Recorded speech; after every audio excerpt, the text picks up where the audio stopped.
So why belong to a church? It's a huge question, one a lot of us wrestle with. I mean, is it really that necessary in today's world?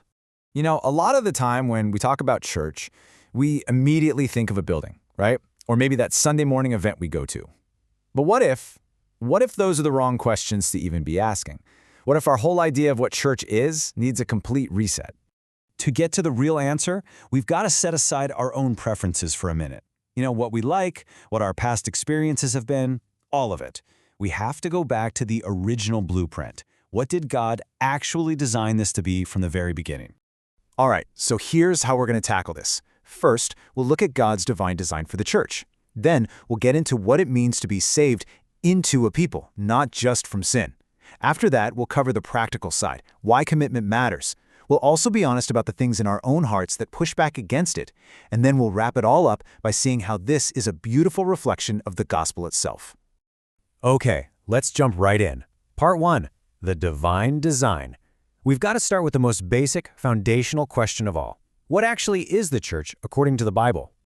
And right away, the Bible just completely turns our modern ideas upside down. It says the church is not a building you go to. It's not an event you attend on your calendar.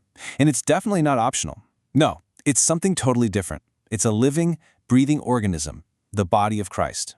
And listen, that's not just some nice poetic language. It's presented as a divine reality. Christ is the head, the brain, the one in charge, and we, the church, his people, we are his actual body on earth, the hands and feet meant to carry out his will. So here is the absolute bottom line. You cannot separate Christ from his body. It's a package deal. If you belong to Christ, you belong to his people. Trying to have a relationship with the head while cutting yourself off from the body, well, that's just a fundamental misunderstanding of the whole design. And this idea of being saved into a people, it's not like it's some optional extra, It's not level 2 of being a Christian. It's actually woven into the very fabric of salvation itself. I mean, just think about what this verse says. God doesn't just pull you out of the fire and say, all right, you're on your own now, good luck. No, he adopts you. He literally places you into a brand new family, a new household. Salvation isn't just a get-out-of-jail-free card. It's a transfer of citizenship. It's being brought into the family of God. And you see this lived out so clearly in the early church. In Acts, the word used is that they devoted themselves to the fellowship. That word is so key. It's not casual, it's not show up when you feel like it. It's a deep, intentional, all-in kind of commitment. It was a practice, something they actively did. Okay, so if we're supposed to be this devoted, this committed, what does that actually look like day to day? And, more importantly, why? Why is it so necessary for us? Well, Hebrews gives us a huge clue.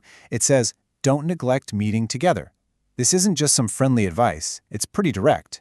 And there's a reason for it. It's for our own good. It's how we encourage each other, how we stay protected, how we actually grow. See, going it alone, that's not a neutral choice. It's actually really dangerous. The Bible is clear that our hearts have a natural tendency to drift. And when we're isolated, we start to rely only on ourselves. Our thinking can get weird and distorted with no one to check it. And sin, well, it just loves to hide in the shadows. Being together, in community, is like a spiritual immune system. And it gets even more specific than that. There's this command about obeying your leaders, about submitting to them. Why? Because they're the ones tasked with keeping watch over your souls. I mean, that is a heavy, serious responsibility. In that verse, man, it just forces you to ask a really tough personal question. Who is watching over your soul? Like, can you name them? If not, who are you actually accountable to? And this is exactly what formal church membership is designed to clarify. It answers that question. Think about it. Things like church discipline, which is really meant to help people, to restore them, it's totally impossible if you don't know who's in and who's out. For the church to work the way God designed it, there has to be a clear line. There has to be a specific group of people who have said, yes, we are committed to one another. Okay, so if the biblical case is this strong, if it's so clearly God's design for our own good, then why is it so hard sometimes? Why do we find ourselves resisting it? What's going on in our hearts? I think if we're really honest with ourselves, the answer is pretty simple. Our hearts just naturally want to be independent.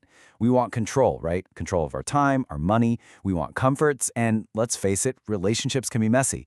And a lot of us love the idea of being anonymous, of being able to show up and leave without anyone really knowing us. True, meaningful commitment challenges every single one of those things. And this is where the Bible just meets us head-on. It challenges that self-interest directly.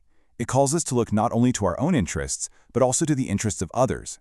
It's a call to get out of our comfort zone and into a real community, a place where we serve, where we carry each other's burdens, where we learn to put other people first. But in the end, this isn't just about a list of rules or joining some kind of religious club. The call to belong, to commit to a local church, it's actually a stunning reflection of the gospel itself. In this verse right here, this changes everything. Christ loved the church and gave himself up for her. He didn't die for a bunch of disconnected, isolated individuals. He died for a people, a collective, a bride. He died for the church. So when you think about it that way, to belong to Christ is to belong to what he bought with his own blood.